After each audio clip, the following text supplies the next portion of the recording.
Hey everyone, this is David. It's just a quick hit. There's just a few quick, brief things to clear up here on a Tuesday afternoon. Hello. We had Monica Garcia back on the podcast yesterday. Hopefully everyone enjoyed that.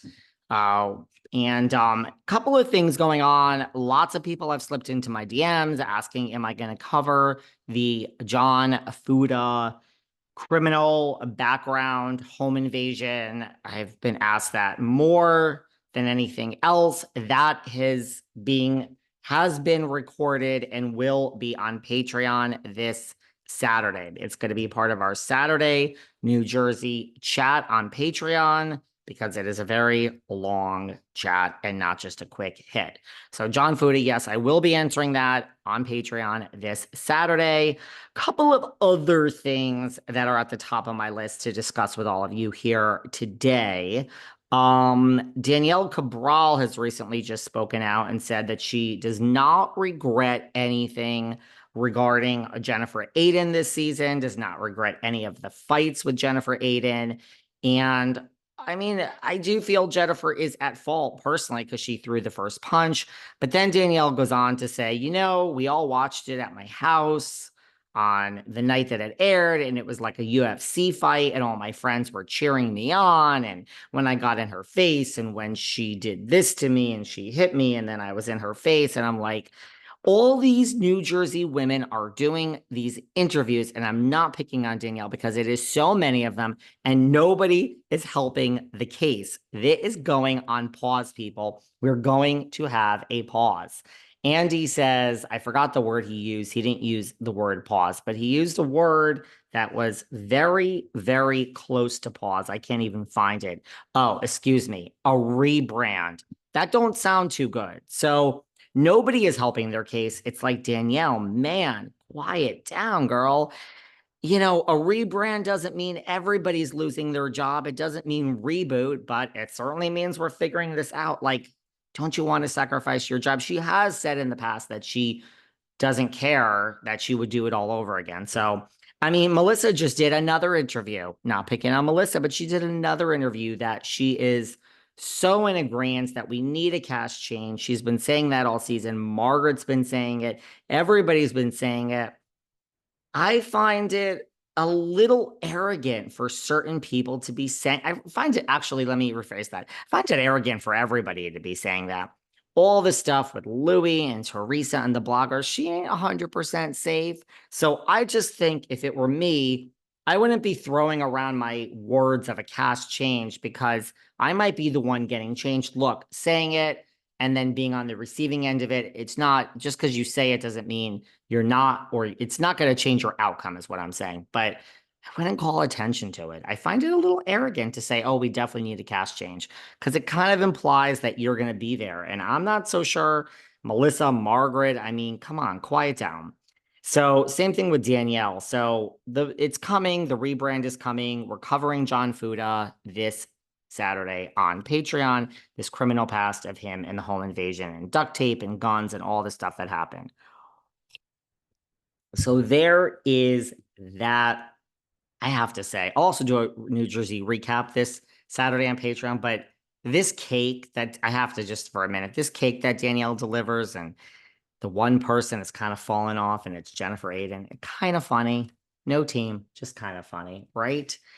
In other news, I mean, Tamra and Vicki, it doesn't seem to be stopping. Has just come to my attention. I know someone that went to Shannon and Vicki's show, the Dos Amigos or whatever they're calling it, Vicki and Shannon in New York City. They were in New York City last week. And so, of course, the only question I want to know is like, girl, how well did it sell?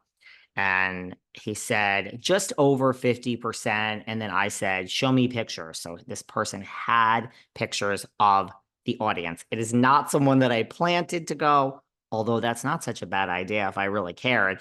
It just happens to be someone I ran into here in the Hamptons who is a fan of all of this and recognized me from the podcast and came up and then was telling me about Vicki and Shannon. It's just, while they were saying it, I was like, okay, honey, well, how did it sell out? So there you go. I wish them luck. I have mixed feelings about live shows. That's why Miss Sarah Fraser and I are doing our online show. We still have tickets left, August 15th, 7:30 New York City time. I don't even want to say EST because so many people, well, not so many, but a lot of people bought tickets last time and there are no refunds. So unless we cancel the show, which we're not going to do, and people just missed the show. I don't know. What else does EST stand for? A lot of people overseas confuse the time. It's New York City time. So forget this EST, 7:30 New York City time.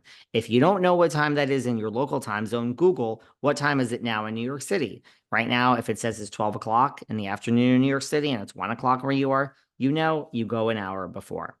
Anyway, there you go. There's our live show. Tamra and Vicki are just, man, they are slamming each other more and more. I mean, they're both so good at this job. They both go so low. One of the things, and I talked about this recently, I forgot, is that apparently Tamra said that Vicki was jealous, delusional, and a hypocrite. And that she fakes cancer. You know, each person knows the other one's hot button. So she's bringing out the faking cancer card, and Vicki's bringing out the fact that Tamara's daughter doesn't speak to her.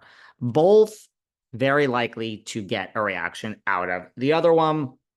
I think Vicki and Tamara are over forever. I think Shannon and Tamara are over forever. I just think it's over. I think it's over. Rachel Leviss. We all know she has the suit. I always said to Sarah, I don't know if she wanted money. I mean, it is a civil suit. So the more I think about it, and I've read through more of Rachel's lawsuit this week, just because I had some time on my hands yesterday, um, I do think Rachel wants money out of this, which good for her. I mean, to be honest with you, I don't know why else you would ever sue anyone. You sue someone because you're pissed off. You sue someone because you have a point to prove. You sue someone like John Jansen for, I guess, fame and notoriety. I mean, Shannon offered him the 75,000. He's spending more in the legal fees. So Shannon offered it to go away and he still wanted to sue. So you're obviously not suing for the money. The only reason to sue is money. Every time I've sued someone, it's only been for one thing: money. If there's no money play, why are you suing someone? Get over it, breathe in, count to 10, let it out. It's not worth it. Suing people is seldom worth it. It is a headache for the person being sued. It is a headache for you who is suing. Whatever you think it's going to cost you, it's going to cost you more. Just don't do it unless it's a real case. But I think Rachel possibly has a strong case and she wants money. But my point is, she has revealed that the best advice she got for her time on Vanderpump Rules was from the one and only OG herself, Miss Stassi Schroeder. Rachel says that Stassi, when Rachel applied for a job working for Elisa at SUR, a real job, not even to be on the show, that she happened to be sitting next to Stassi before the interview. Or after, I mean, maybe it was to be also on the show. And Stassi said,